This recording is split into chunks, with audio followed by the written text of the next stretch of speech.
Good morning dear students.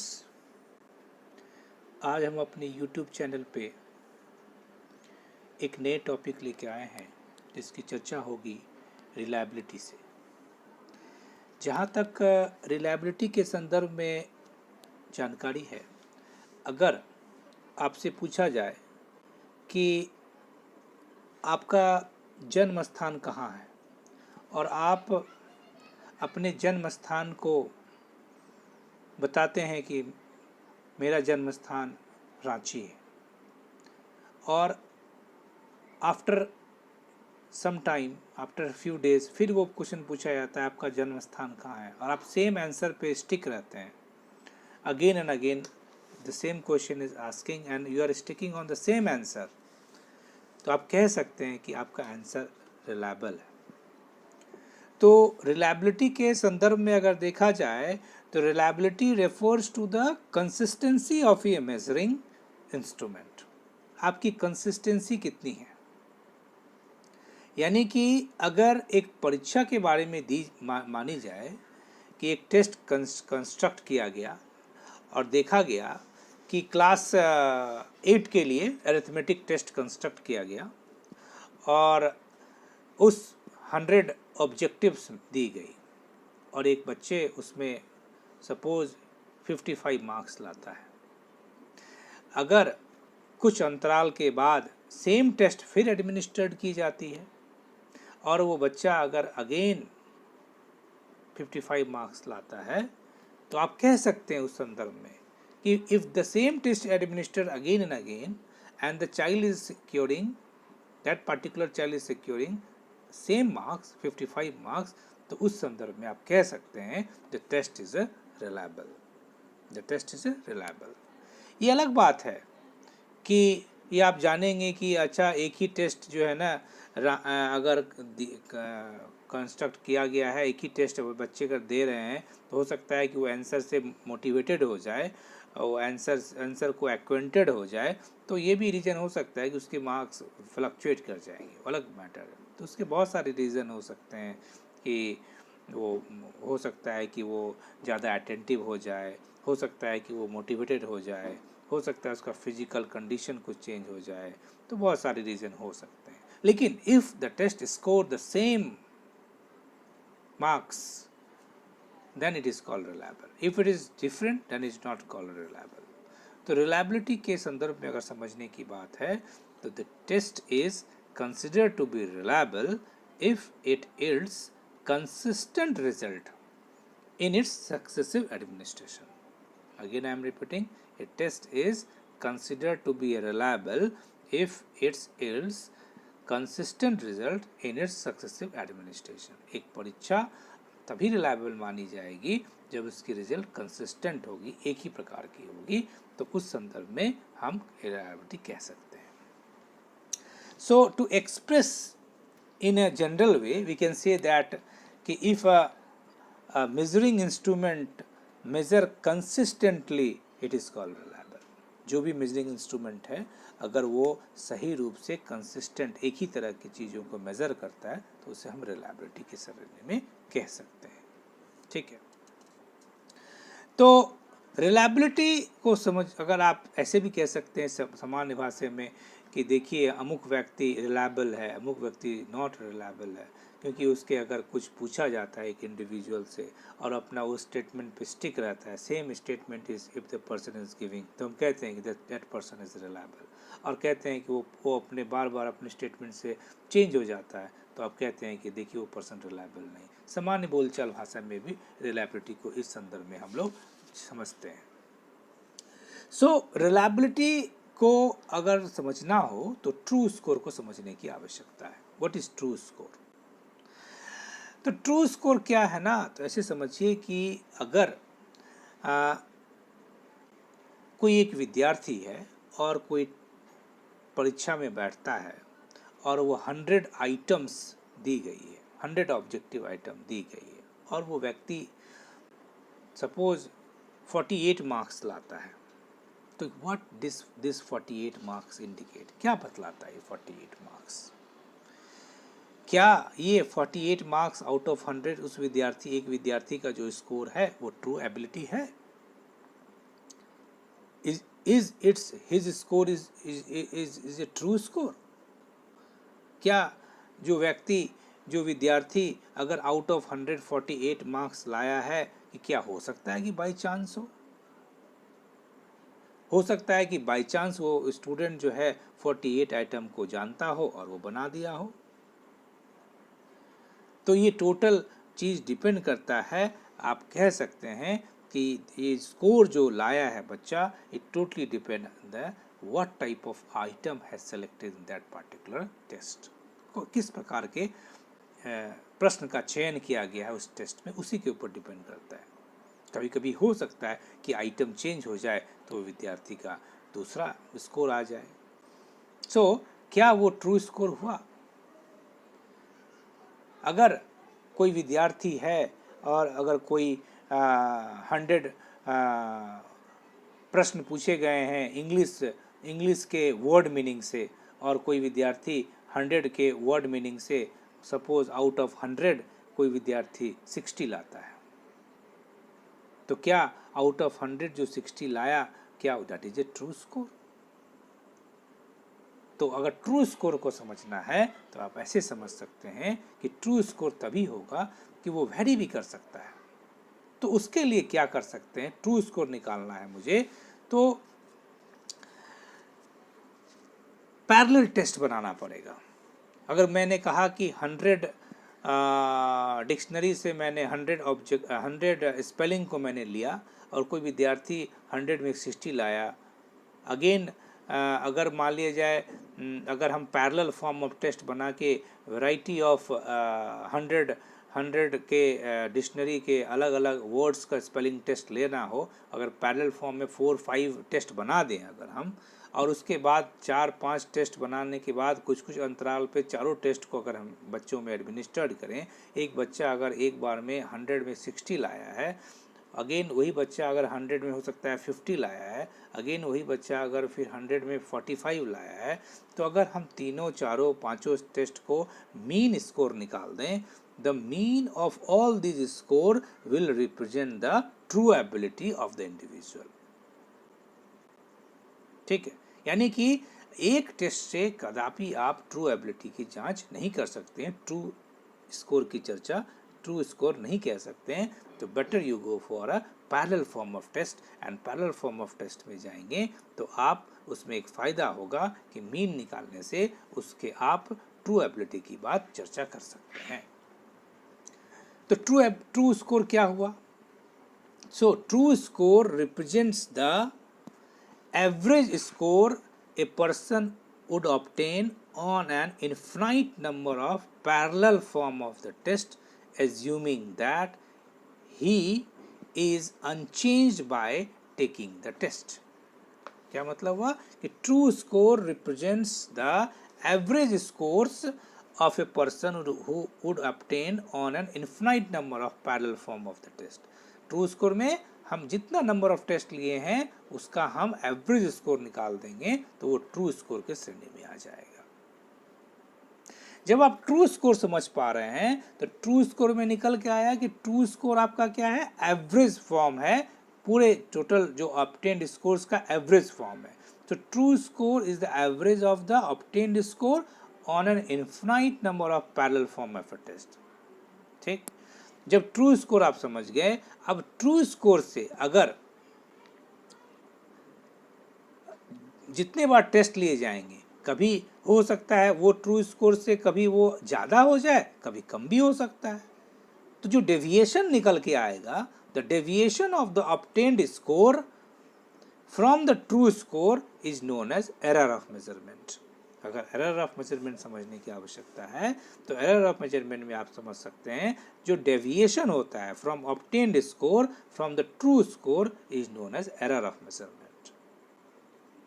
Is it clear? Error of measurement, sometime the error of measurement may be less, sometime it will be more.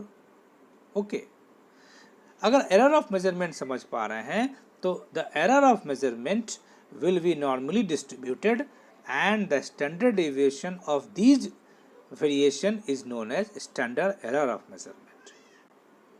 अगर error of measurement को हम normally distribute कर दें and the error of measurement will be normally distributed and the standard deviation of these variation, इसका जो standard deviation निकाल देंगे तो standard deviation of these variation को हम स्टैंडर्ड एरर ऑफ मेजरमेंट कहेंगे।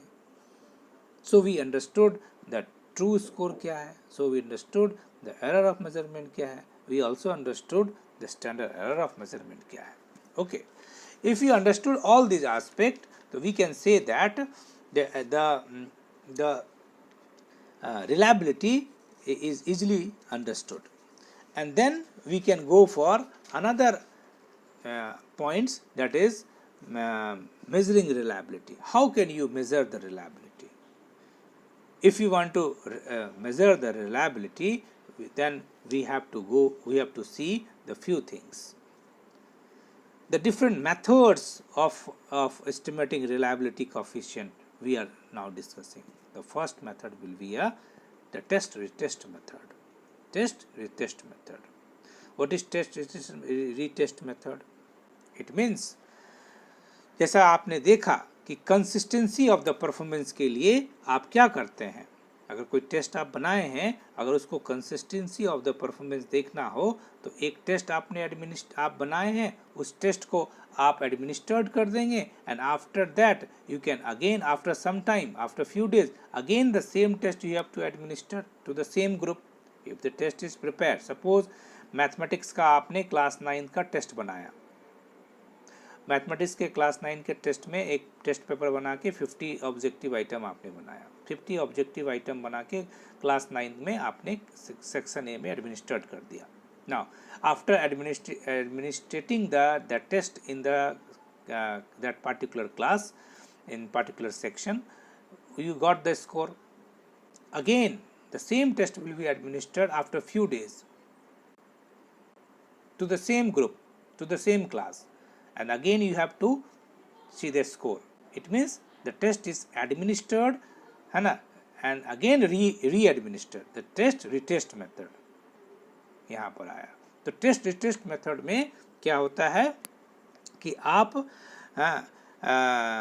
इस तरह से कर सकते हैं, लेकिन होता क्या है ना, रिलायबिलिटी निकालने में जब टेस्ट रिटेस्ट मेथड को फॉलो करते हैं तो उसमें कुछ दिक्कतें आती हैं। क्या दिक्कतें आ सकती हैं? दिक्कतों को समझने से पहले आप समझें कि सेम टेस्ट अगर आप एडमिनिस्टर करते हैं तो क्या आता है ना। अगर आप कहें कि higher the correlation coefficient the greater is the reliability, the correlation coefficient is also known as reliability coefficient. उस संदर्भ में तो सेम टेस्ट को आप एडमिनिस्टर्ड कर रहे हैं तो उसमें दिक्कत क्या आती है, बच्चे एक्वेंटेड हो जाते हैं क्वेश्चन से, उसको लगता है कि वो टेस्ट फिर से एडमिनिस्टर्ड हो रहा है, और उस संदर्भ में बच्चे जो है ना उसमें ज़्यादा कंसंट्रेट नहीं करते हैं, फेमिलराइज हो जाते हैं, क्वेश्चन ज़्यादा अच्छे स्कोर कर देंगे, तो उसमें दिक्कत आती है इस प्रोसेस को, इस मेथड को अपनाने में। तो बेटर क्या होता है, we can go for another method that is alternate form of method, जिसको कि हम पैरेलल फॉर्म ऑफ मेथड भी कहते हैं, इसको हम पैरेलल फॉर्म ऑफ मेथड भी कहते हैं। तो what is alternate form of method, यानी कि या पैरेलल फॉर्म ऑफ मेथड।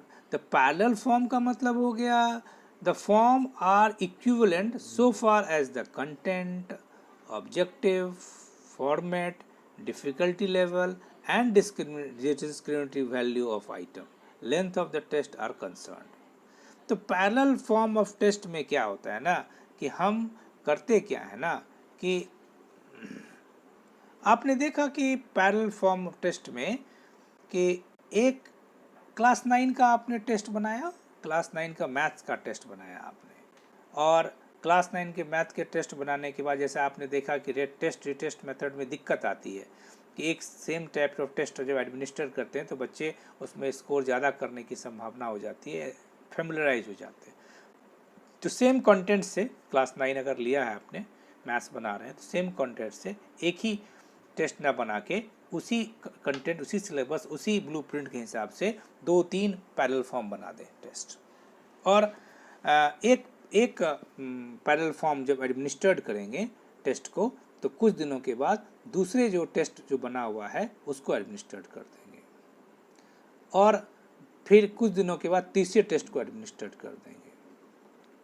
तो निश्चित फॉर्म में जब हम 2-3 टेस्ट को एडमिनिस्टर्ड करने के बाद हम चाहेंगे तो हम आसान होगा बच्चों का रिलायबिलिटी निकालने के लिए। यानी कि उस फॉर्म में जब हम देखेंगे कि the agreement between the two set of the score obtained is determined by the coefficient of correlation, and this coefficient is an index of reliability of the test. ठीक है, उससे आप reliability of coefficient obtained by this method is known as coefficient of equivalence। तो आसानी से आप इसमें जा सकते हैं इस मेथड के द्वारा। लेकिन इस मेथड में भी कुछ समस्याएं हैं। वो क्या समस्याएं हैं? वो आप कह सकते हैं कि जब आप पैरेलल फॉर्म ऑफ टेस्ट बनाएंगे ना, you will feel difficulty construction of equivalent test, क्योंकि very difficult to form a parallel form of test. Same syllabus से 2, 3, 4 प्रकार के टेस्ट को बनाना it is quite difficult. Form A बना लिए, मतलब एक सेट बना लिए, लेकिन आप दूसरा सेट बनाना है, क्वेश्चन तीसरा बनाना है, उसी से चौथा बनाना है, इट विल क्वाइट डिफिकल्ट। उस संदर्भ में एक नया मेथड, बहुत ही इंपॉर्टेंट मेथड आता है, that is called split half method. Split half method एक बहुत अच्छा मेथड है रिलायबिलिटी के लिए। What is the meaning of split half method? मान लीजिए आपने एक टेस्ट बनाया, वैसे मैंने एग्जांपल लिया है क्लास 9 का, तो क्लास 9 का आपने मैथ का टेस्ट बनाया, साइंस का टेस्ट बनाया, क्लास 10 का आपने साइंस का टेस्ट बनाया। कोई टेस्ट बनाए हैं, कोई ज़रूरी नहीं है टेस्ट करने की, कोई ज़रूरी नहीं है पैरेलल फॉर्म ऑफ टेस्ट बनाने का। आप चाहेंगे आसानी से एक ही टेस्ट को आप स्प्लिट कर देंगे। कैसे स्प्लिट करेंगे? Either you go for 50-50। Suppose 50 item बनाए, 25 in one and 25 in another ये, यानी कि आप इस तरह से स्प्लिट कर सकते हैं 2 भाग में। आप चाहेंगे तो बहुत आसानी से ऑड एंड इवन में स्प्लिट हाफ कर सकते हैं रिलायबिलिटी में। 1, 3, 5, 7 ये जो है ना नंबर है आपका, इसको ऑड में आप बांट दें, और जो इवन में है 2, 4, 6, 8, 10 उसको इवन मान लें, तो 2 सेट आपको एक ही प्रश्न में नज़र आएंगे और आसानी से दोनों को आप रिलायबिलिटी निकाल सकते हैं। आप चाहेंगे तो कभी एक सिंपल फॉर्म में आप चाहें तो कर सकते हैं, 1 और 4 को एक जगह ले लें, 2 और 3 प्रश्न को एक जगह रख दें। आप चाहेंगे 5 और 8 को एक जगह ले लें, 6, 7 को एक जगह रख दें। There variety of form you can split the question. The better you go for odd and even, and you can split it very easily, and then you can easily calculate the reliability. So out of the 3, we are suggesting to go for the split half method. Split half method is better method for a test. Okay, क्योंकि split half method तीनों में test में आपको से भी अच्छा माना जाता है parallel form of test, parallel form से भी अच्छा माना जाता है split half method of test. Split half method of the test को आसानी से बनाना जा सकता है। खाली आप देखें कि जब टेस्ट बनाएं तो टेस्ट बहुत लेंदी ना हो। टेस्ट बहुत लेंदी बना देंगे तो यू हैव डिफ़िकल्ट। टेस्ट का एक प्रश्न एज पर द लेवल रखिए, लेंथ बहुत ज़्यादा नहीं रखिए, लेंथ बहुत छोटा नहीं रखिए। टेस्ट का लेंथ जो है ना बहुत सीमित रखिए, जिससे कि आसानी होगी आपको। टेस्ट जब आप बनाते हैं तो उसमें आप देखिए कि वो क्लियर हो, कंसाइज हो, है ना, निश्चित क्लियर फॉर्म में उसका इंस्ट्रक्शन दिया हो, क्लियर फॉर्म में उसका मार्किंग किया हो, क्लियर फॉर्म में उसका सेंटेंस फॉर्मेशन हो, आइदर हिंदी और इंग्लिश, लैंग्वेज क्लैरिटी हो, तो आप अगर रिलायबिलिटी आसानी से निकाल सकते हैं। ठीक है, अगर देखेंगे रिलायबिलिटी तो आसानी से you can collect from the question paper. So this is all about the reliability. Then in the next episode we can go for the validity. Till then, goodbye everyone. Take care. If you have any doubt, you can ask to me in YouTube channel. Thank you everyone.